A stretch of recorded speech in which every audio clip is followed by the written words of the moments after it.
Earlier today, I played a very small game called Kabuto Park.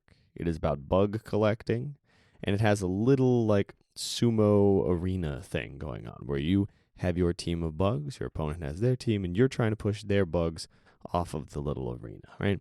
It's very cute. It is a kid's game for sure, but it's completely like it's got enough depth for it to still be fun for an adult, definitely.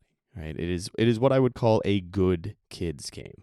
There are a lot of really bad kids games that go, "Oh, it's for kids, so who cares? I'm not going to put any effort into making this compelling and interesting." No, this is a good kids game. It's compelling, it's well made, and it's adorable. It's by the creators of Minami Lane. I think those are the right syllables. I always mix up exactly what the name of that game is. It's also the developer also made, I think it's called Froggy's Battle. A lot of cute games, a lot of nice art style. Anyway, it got me thinking about the ways that games take more complicated ideas and real world scenarios and activities and distill them into their simplest and most essential form. And we pick a particular part of something to focus on, right? And then we get after it and make an interesting game out of it and present our perspective about this thing from this particular angle. And that is something that's very easy to take for granted. You can play a game and go, yeah, well, of course, it's a game about wizards. Of course, it's going to have these hotkeys to cast these spells. Not necessarily. It could have been designed any number of ways. It could have had voice controls, right? It could have had gesture controls, which people have tried a couple times. It's easy to take for granted that design that goes into it. And I want to talk about that. I want to talk about some games. I want to actually talk just a little bit about a game I'm excited about called Mewgenics, which is Edward McMillan's next big release coming up. I'm excited for that. That should be a fun one for me. That's very much the type of game that I love to play. And I just want to talk about how I've seen this in games, my experiences with it, and how it's going to impact my development. Maybe it'll get you thinking about something cool. This is Game, Develop, Repeat. I'm your host, Chris, and as always, thank you for joining.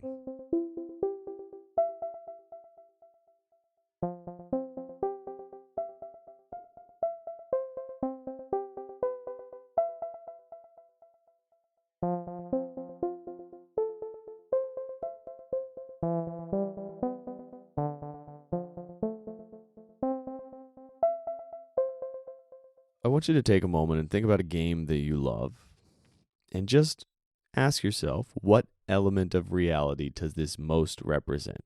Or at least what pops out in my head immediately? Like Warcraft 3, it depicts conflict, it depicts war, but it kind of depicts skirmishes more than large scale war. It's almost guerrilla combat, right? Not so much the kind of war where you have giant armies against each other, but more of the fighting in the woods, special operations sort of combat. And it has some stuff about not really supply lines, but ensuring that you have resources to go home to. That is an interesting thing for a game about orcs and night elves and undead to be depicting. And there's other angles in this too. You can be talking about good and evil. You can be talking about like conflict between different groups of peoples. You can look at it whatever angle you want to, but it's interesting how it can convey those ideas. Now, I want to look at this from a little bit more of a simple angle. If we take something like Mini Metro, it is trying to depict very clearly and very simply transportation, right? Public transportation, metro systems, the movement of people from one place to another. This could represent a lot of different things, but it happens to be about people in this case, right? You could do this for supply lines, you could do this for a million different things. But Mini Metro is a very good version, a very good example of what I'm talking about. Somebody took the complexity of running an entire metro and simplified it into something that you, with no knowledge of how a metro works, can go into and get a basic understanding of. Not just a basic understanding, but a basic understanding that can, to some extent, translate to the real world. Not massively, but if you play a lot of Mini Metro and you've never been on Metro before, and then you go to the Metro, you're going to have an easier time reading the map than somebody who has never seen anything related to a Metro. You know what I mean? It's not going to be that helpful. There's going to be little things that make it more confusing for you, maybe. But it's fascinating to me, the way that games are intertwined with reality. I want to talk about this on an emotional level, too. There are games that have refined an emotion and really taken it down to its core and transmitted it to me. It's like, this game, we're talking about hope. This game, we're talking about fear of death. This game, we're talking about anxiety or self-hate, right? Spiritfarer is all about grieving and loss and death and hope at the same time. And it takes these emotional moments and it refines them and removes all of these complex elements, but keeps just the right level of complexity to make you really feel what's going on. There's a danger to oversimplifying these things and removing all of the texture. It's like when somebody photoshops all the pores off of somebody's skin, right? And you look at it and you're like, what's going on? Something's wrong about this. I can't relate to this. And then there are times when somebody keeps it exactly right, but you look at it and you understand, oh, this is what this game is conveying. And I feel it more clearly because all of the noise has been removed. And I've never thought about it from this angle before, but for some reason it's been clicking for me this past week. Games clarify and then convey. It's not just this game is going to present to you all of the complexity of this and make you feel every detail and all of this other stuff. This game is going to make this digestible for you. It's going to feed it to you in a way where you can handle it and you are going to comprehend it. Now, some games are designed for audiences that are able to take on a little bit more, right? Like, we're not going to throw the most complicated 4X turn-based strategy at somebody who's never played anything even similar to that before. Like, you don't play your first game and have it be Civilization 6. I mean, that one maybe you can get away with, but there are more complicated games in that genre that you could not get away with as your first game. But generally speaking, games are designed to be extremely approachable and extremely digestible. Now, let me just give a couple different examples of the emotional depth thing. Celeste, brilliant story about self-doubt, self-development, right? Moving forward, getting through obstacles. And that is one of the better depictions of all of those things that I've ever seen. And my Windows is bugging out right now as I'm recording this. I've only been using Linux. This is the only time I open up Windows every week, and it's given me reasons to stay away from it. Okay, where was I? There is this temptation to depict every single detail of the emotion or every single detail of the activity that you're connected to when you're designing a game. And I really appreciate games that do not do this and are clearly making efforts to make sure they're not overwhelming you with the stuff. There's an excitement when you're making something. There's a joy. I want to show you every single thing that I'm thinking about this. I want to make everything I possibly can and cram it all into this one experience. And maybe there are games that do that, but at this moment, I'm most excited about and inspired by games that clarify their vision enough to communicate it clearly to you in a way where when you make contact, you understand and are engaged. When I played Kabuto Park, I understood it immediately and I was engaged. When I played Minami Lane, I understood it immediately and I was engaged. These are very simplified games that make it very easy to see the kind of thing that I'm talking about. And I appreciate that. And I know what it's like to want to convey every detail of your idea and make sure that people understand it to its very core. And I think that it is more important to depict the very core than to explain every detail and hope that somebody else is able to build the core out from all of those details. And that is what I'm talking about when I talk about clarifying ideas for game design. Do not worry about showing people every single detail. Worry about having that healthy, strong, sturdy core idea that everybody will see, and then build some detail off of that, but make sure that you can always connect to that core, whether it be through the fact that when you touch those details, the whole thing feels solid, right? There's no flimsiness to it. It is a one big cohesive experience. Or you can see through those details to the core and connect with whatever this game is actually about. It is a magic trick. And every time that a game does it, I don't even notice until now. And that is maybe one of the most impressive parts of game design to me.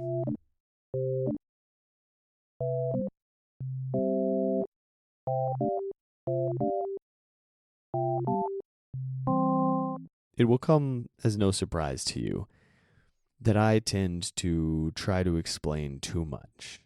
I am, after all, a guy who does a podcast just rambling about his interests in games, and I tend to kind of just go off on one and go, oh, this is interesting, so is this.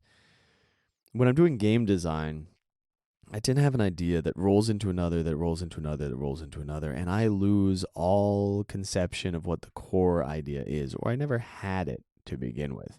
I just have a series of interesting things, and every time I've been fooled by this, I've fallen for this illusion. I've gone, ooh, that would be cool. So would that, so would that, so would that. I have to include all of it. I do not. I do not have to include all of it. I in fact need to get rid of a lot of it. And I think this might be what writers are talking about when they talk about, kill your babies, right? They're like, oh, there's this part that you love, you have to get rid of it because it doesn't work with the bigger picture. This might be related to that. I'm thinking with game design, when you're excited about all of these ideas, I think the real work in the design phases, it involves getting rid of things more than coming up with cool things. There is absolutely the side of it that is coming up with a really elegant solution, making sure that something feels good to play, making sure that the difficulty curve feels right, or that something is intuitive, is its own entire skill. But when you're looking at the core of your game idea, you got to get rid of stuff. And this is the challenge of being excited about making a game. You go, oh my God, I can do this, and I can do anything, and I want to do all of these things. It's going to be the greatest game ever. We're going to do all of this, and it's going to be so cool. And you could do all of those things, but it might not be so cool. I'm not saying every game needs to be ultra clarified, super minimalist, all of this stuff. But what I am saying is early on, if you start chasing every single idea, for me at least, you lose track of what you're actually trying to make. You get paralyzed and you stop making something. And it's becoming, I should say, more important to me to clarify my ideas on paper. This is where I'm going to give you some practical stuff that I've been experimenting with. And I don't know, it's not advice, but it is an experiment that has been going well for me that I will mention to you in case your brain works the same way that mine does. I tend to run a mile a minute. I don't know if that's the right phrase. My brain runs all over the place very quickly when I have an idea. And I cannot keep up with the words going through my head. I have too many different things that I'm excited about. It's like a dog chasing its tail, then getting distracted by a treat, then chasing a squirrel, then back to its tail. It's all over the place, and it's very difficult to manage. I've taken to taking a sheet of paper, having a question for myself, and then writing about it. And I've been using it for other things in my life, actually. I've been using it for things that that are just overwhelming me in general, or that I find I keep thinking about it. And I just write about it, long form. Very simple. Handwritten, helps me a lot. And I'll turn on some music, maybe without lyrics, and just some like jazz or something. And get myself in a state where I can just focus on writing out this idea. And I don't just free write. I kind of assess the idea as I'm going a little bit. So I'll write a whole thing, and then I'll go, actually, allow me to explain this again. And then I'll start a new paragraph. And I'll go, that's not quite what I meant. And then I'll start it again until I get to a point where I go, there it is. That's what I meant. And I used this for my life a bit in the last couple weeks, and I used it this week for a game design idea. And as I went after it on this game design idea, and by the way, first I did crazy scratch stuff where I just like wrote random ideas all over the place, and then I started trying to clarify it after I like captured a few fundamental things. So then I sit down and I start writing it out, and it helped me a lot with clarifying this concept. Now I have the issue of, here's big idea, scared to approach it, right? There you go. But that's the thing that happens. Fine. So be it. I'll deal with it, get past it. But my recommendation, just to formalize it, is if you find your mind running around like mine does, try the experiment of writing down the random stuff that's running around and then taking another sheet of paper or a different section and writing it out in a much more structured way, as though you're trying to tell somebody about it. And it feels like unnecessary. But whenever I sit down to write it, everything becomes much clearer. If your game design lives only in your head, you're screwed. I don't know. That's how I feel. For me, for somebody who works like me, if my game design lives purely in my head, I'm screwed. It's not going to happen. It's a mess. Maybe for a little while, or maybe you have a much more well-organized mind than I do. But I need to sit down with a piece of paper and do the actual design work of it. I need to write it out. I need to figure it out. And sometimes there's nothing there. Sometimes you pull a piece of paper out and you go, it's not time for this step. Maybe I need to do something else. But if you can clarify that idea and give yourself a simpler foundation to build off of, maybe it'll make the work less overwhelming. And maybe it'll create the foundation for a better game. That's what I'm hoping, at least, because I'm excited about this idea right now. But maybe not. I don't know. And everybody's creative process is going to be a little different. But I do think there are fundamental similarities. And I do suspect that putting things on paper is essential for pretty much everybody. That is something that I strongly suspect. And I think in 99 out of 100 cases, if you think you can do all the design work in your head and never have to put it down on paper, you're just fooling yourself and avoiding making anything concrete somehow. You know what I mean? Maybe you're not ready to make it concrete, which is completely fine. But if you're like, no, I have the whole design in my head and that's where it needs to be the whole time, I never need to write anything down. Oh, okay. All right, brother. Wouldn't it be easier if you wrote it down? Because then you could think about other things and you could start iterating on it, and it wouldn't feel so like fragile and like it can just disappear or like shake around at any moment. But I guess I'm, talking about the way that I work again. Who knows how you work? You should eventually, whether or not you do now. One day, we'll all figure out how we work enough to make stuff. And then the stuff we make will teach us more about how we work. Which is really the beauty of the whole thing, isn't it?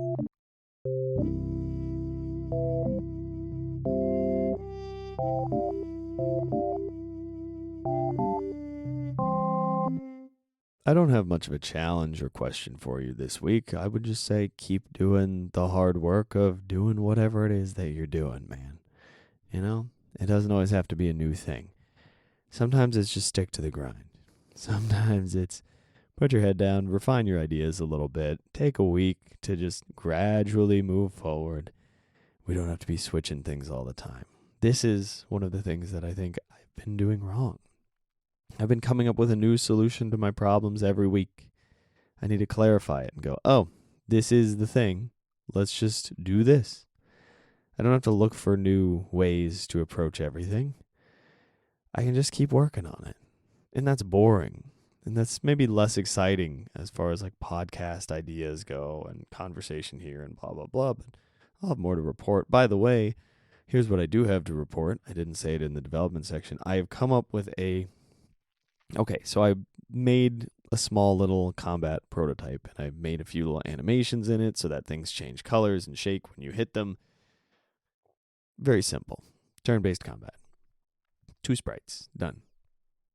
It is nice, but I went, okay, now how do I put my own spin on it? And I did some brainstorming and some ideas on it. I'm not going to share what the concept is for this particular little mini project because 1, I'm not sure if I'm doing it yet, and 2, it's kind of dark. And if I do want to do it, I don't want to throw it out into the world right this moment, right? I want to give it some shape. And I have some ideas for it. And this whole process that I talked about today helped me with that. And I'm hoping that continuing to clarify and just working on it and moving forward and, making some mess and then cleaning it up and then making some mess and then cleaning it up. I think that'll be good. I failed to talk about Mugenics. I wanted to talk about Mugenics. Look at Mugenics. It is a very funny, cool idea for a cat breeding roguelike tactical combat game that I think really grabs onto the essence of like cat breeding is weird, it's eugenics, but we were all just like fine with it. But also check out how funny this game is and look at all these weird cats. And that rules.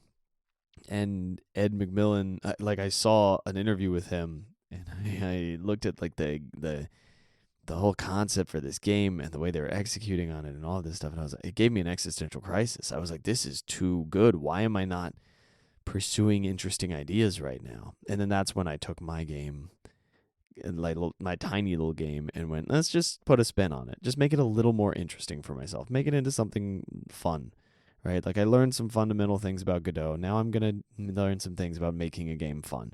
And then we can go back to fundamental things and back to making a game fun. Like this doesn't have to be a huge project, but I do want to put a spin on it that is like kind of fun. So there's the Mugenics conversation. That is everything that I have for you this week. Yep, that's all.